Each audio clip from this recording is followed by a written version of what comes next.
Hello everyone. In this video we're going to be taking a look at an article from the San Francisco Chronicle that was published on July 27th and is written by Natasha Mascarenas. I probably butchered that. Oh well. The reason why I'm covering this article is because if you've been under a rock and didn't hear about this today, you should. As a result, and this is kind of funny, as a result of Trump saying that he's going to be going after them, they don't want to admit this, but Twitter took it. Its shares took a hit. This happens literally right after Trump says that, but this is because of other reasons. Sure it is. As Twitter deals with many woes, user numbers and its shares take a hit. Yeah, well, see, Jack is kind of bringing it upon himself when it comes to his company. And the irony is, and I don't know how many people know this, but, I mean, I've tried to make this clear. I'm not a fan of Alex Jones, but I had heard about this report he had been compiling, and then, so I checked it out. He was talking about it, and he said that he was going to make this report end up being sent to the president. That he was going to send a copy to the president. Right after he does that, Twitter comes under fire. Interesting. Right around that time, I think to cover their ass on the left, Vice goes and checks it out and goes, "Oh yeah, look at this. This is this," and then Twitter conveniently comes along and goes, "Oh, it's just a simple mistake that we were shadow banning these people. It was just a problem with the algorithm, and we'll fix it, and no one will have to worry about it again." Now, because my views have been right of Karl Marx, I've been permanently banned. That's not algorithm. I literally triggered someone in their support department trying to explain how a tweet was not abusive. This is a company that's suicidal. And now that their shady, shifty, shitty tactics have been exposed, people are going, "Oh crap, might not want to be invested." Now, this wasn't as big as Facebook, but it's still substantial. It goes to show that something could be happening with social media. Sticks, Hex, and Hammer 666 thinks that we might see a social media bubble burst, kind of like the .com bubble. I can see where that might be seen that way, but I look at, and a lot of people look at tech as tech, and they invest on that type of level. So there could be other companies that are coming in and take its place.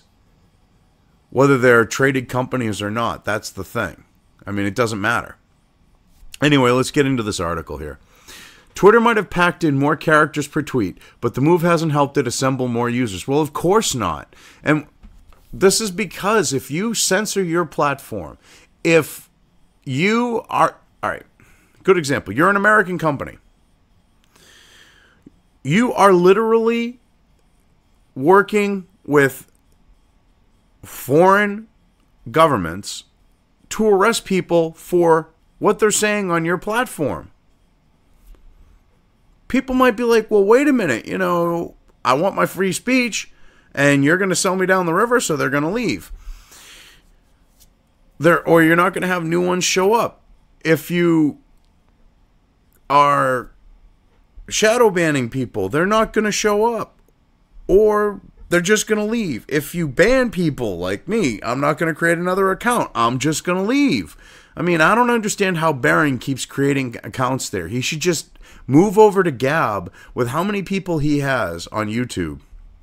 He could bring a lot of people over, a lot of creators on YouTube. If they made the move to Gab, they could seriously increase the platform's user base. especially with this type of stuff going on. And the same with other platforms as well, like Twitch or on alternative platforms, say BitChute, if you're not already on Gab, which I would think if you're on BitChute, you're on Gab. I mean, the same goes with Minds as well, and in the idea of being an alternative to say Facebook. I mean, right now it could be a time for alt tech to really move in and shake up social media. In its second quarter earnings report, the company announced it had 355 million monthly active users, down 1 million from the first quarter. Wall Street closely watches Twitter's user count as a proxy for the health of the company. Twitter shares dropped 20.5% to $34.12 Friday, wiping $6.6 billion off its value. Now, here's the thing with this. They just banned, what was it, 6 figures worth of accounts for supposedly being bots and fake and all this other stuff. I believe I did an article on it. I can't remember how many it was. It was ridiculous. If you ban 6 figures worth of accounts, of course you're going to be down by the end of users leaving and everything else, 1 million accounts, if not more. Not only that, when you have a lot of your accounts out there being bots, and it's not exactly gearing up point for, political propaganda, things like that, which, they go Russia, Russia, Russia. I think Media Matters had way more bots out there than Russia, Russia, Russia. So that's going to affect the user count as well. And just like any type of business like this where users can be manipulated, you're going to pat them, you're going to fluff them. So even if the Wall Street Journal closely watches, the user count, it doesn't necessarily even show the health of the company, because there have been, oh God, what the hell is his name? Oh God, he wrote the book, The Lean Startup. Oh shit. I've read the book like 4 times and I can't remember his name. But he talks about how user count doesn't reflect the health of a company. Because he worked in the whole .com era and started up several online companies. It's things like user retention, how much time they spend on your site, things like that actually reflect the health of the company. But it doesn't look like they were looking at those things. While not as momentous as Facebook's historic $119 billion loss in market capitalization following an earnings report that showed a slowdown in user growth, it's the largest drop Twitter stock has seen in 2 years. During that period, CEO Jack Dorsey had stated to win back Wall Street by improving the company's financial performance and user numbers. The plunge in users comes at a time when Twitter is working to purge fake accounts and facing scrutiny over a recent security breach. Now, before we go any further, because I'm at the end of the story here, but before I go on and say this, I just want to look at the graph here of their stock value. 2016, it then went up to a high, it was like a little over $20 in 2016. Its low point was $14 and a penny. But at that point, you're almost middle of 2016. Then it shoots up. That's probably about November to 24.87, which I'm sure you had a lot of people going on to Twitter that were both fans and hated President Trump. It's the idea of like Howard Stern in his movie, and I'm sure he talks about it in his book, in the movie Private Parts. He has them sitting there looking at the numbers on of Howard Stern and the ratings. And you had people tuning in that wanted to hear what he said next, that liked him, and people that hated him wanting to hear what he said next. And the people that hated him spent more time paying attention to what he was saying. And I think at that point, because Twitter is kind of a left bubble, that's where the stock went up. You had a lot of people on the left that were trying to see what Trump was going to say, what people were saying about it, so on and so forth. And that user numbers drove up the value. Then this drop here was got to be right after Trump won. That makes sense. You have all of them in Twitter shock, because they're saying how this is linked. They're looking at the user count in relation to the value.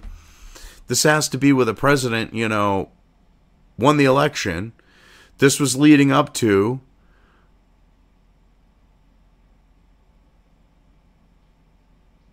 right there. That's getting close to it. Things kind of coast down. Right here's got to be about,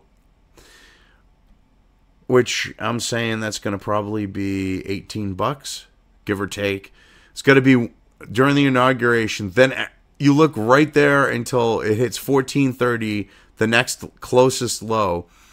All right, that's the people spurging out Trump derangement, like going off into their little corners, needing safe spaces with trauma animals to pet and shit. Then they decided to get active and go up against the president. Things start going up. They go down a little bit.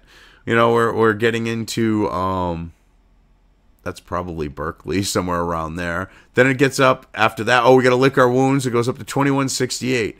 And everything leading up and the hyping of rhetoric and pushing of propaganda filled with half-truths and truths and flat-out lies, or actually quarter-truths, has caused the rise here.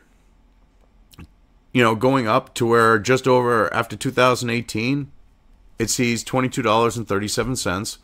The media freaking out. You have people wanting to see what Trump's saying. You have people seeing what other people want to say, hear what they're saying, and Twitter's getting a lot of activity because this is during the point of it going up. This whole time it's going up. They're talking about Twitter on CNN, MSNBC, hell, the Young Turks. They're all spurging out about Twitter. So Twitter. So it's like free advertising.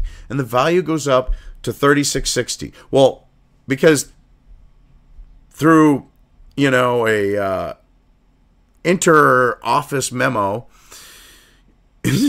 between the different news agencies on the left, about that point in 2018, they start cutting back on what they were saying about Trump's tweets on the legacy note of the legacy media. Things start quieting down.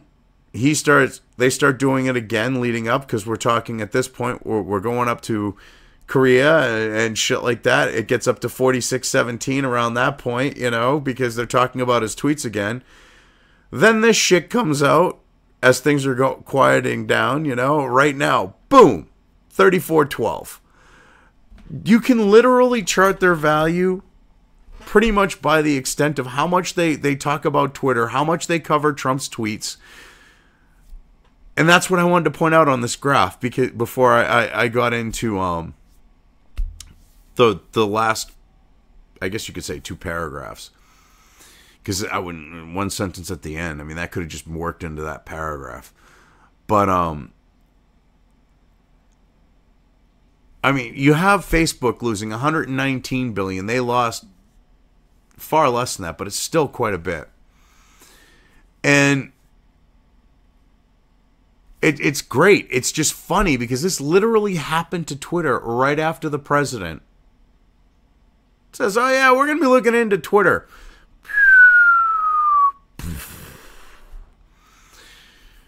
Oh, it's so beautiful. Payback's a bitch. You piss off the wrong people, eventually it's going to come back and bite you in the ass, Jack.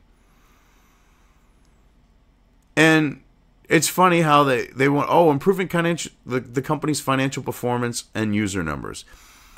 The thing is you can keep piling shit into a bag, but the bag's only going to hold so much shit. And at this point, Twitter's kind of at the point of overflowing with shit. I don't think that he can improve the financial performance or the numbers, especially when you are purging people left, right, and center for wrongthink. If you honestly think that you're going to, by doing that, and it getting out there, if you honestly think that you're going to be able to keep growing your numbers when it's like, well, I could say the wrong thing and I could get kicked from the platform, or I could be out there talking to myself because they've decided to shadow ban me, which the thing is, even if Twitter says, oh, we're going to stop that, we swear, like they did with the Republicans. Give it a week, give it a month, give it 6 months, give it a year.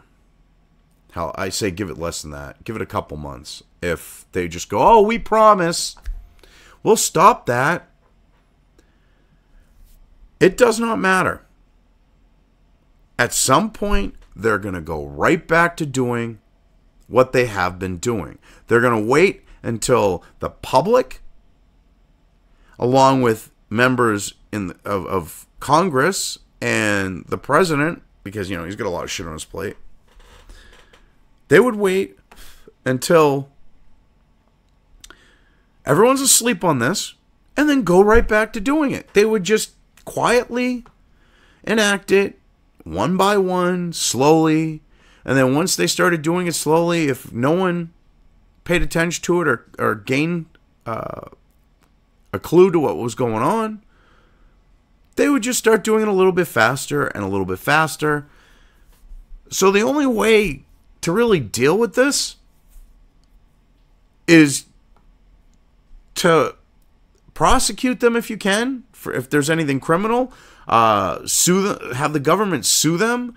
If there's anything, that isn't above the board, that doesn't fall under criminal law, they can still sue. I mean, there has to be legal action taken on this. That's the only way that it's going to stop. But if that happens, odds are Twitter's just going to tank anyways, and it's going to end up like MySpace, which to me would honestly be a good thing and fucking hilarious. Anyways, I've covered this well enough. I'm just going to leave things here. Oh, wait a minute. One more thing. Sorry about that. This whole thing of where they're talking about purging fake accounts, I was being labeled, before I got purged, by a bunch of people as a bot and a fake account. I even had Twitter try, I had to, go to Twitter and say, I'm not a bot. Here's my cell phone number so you can text me and I can put this code in so that I can prove I'm not a bot, you stupid fucks. You just want more personal information on me. But okay, yeah, to prove I'm not a bot because I'm using this to promote my content, sure. So, I mean, if I can be, before that point of getting permanently banned, be called a bot and have Twitter say I have to prove who I am, odds are a lot of those bots aren't necessarily bots. But yeah, I just forgot I was going to throw that in at the end here before I let you go, and I forgot to. So anyway, I'm just going to leave it here.